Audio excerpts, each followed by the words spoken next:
Hello everyone, আশা করছি সবাই খুব ভালো আছো, সুস্থ আছো এবং তোমাদের প্রিপারেশনও খুব ভালো চলছে। তো আজকের ব্লগে আমি তোমাদের সাথে কিছু ইম্পর্ট্যান্ট কথা শেয়ার করব, তাই তোমরা ভিডিওটি স্কিপ না করে দেখতে থাকো। তো তোমরা যারা নতুন এই বছর এএনএম জিএনএম এক্সাম দেবে, তো কিভাবে প্রিপারেশন স্টার্ট করবে সেটাই একটু বলবো।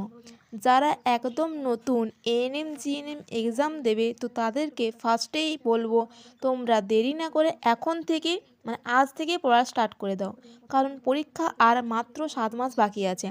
তোমরা যা প্রথমে শুরু করবে সেটা হচ্ছে ক্লাস 9-10-এর লাইফ সায়েন্স আর ফিজিক্যাল সায়েন্স, কারণ ক্লাস 9-10-এর লাইফ সায়েন্স ফিজিক্যাল সায়েন্স থেকে প্রচুর নাম্বারের কোশ্চেন হয়, আর বাদ বাকি যেগুলো আছে সেগুলো হচ্ছে ম্যাথ, রিজনিং, জিকে, ইংলিশ। এগুলো একটু একটু করে এখন থেকে একটু একটু স্টার্ট করে দাও। তো সব থেকে যেটা বেশি পড়বে সেটা হচ্ছে ক্লাস 9-10-এর লাইফ সায়েন্স আর ফিজিক্যাল সায়েন্স।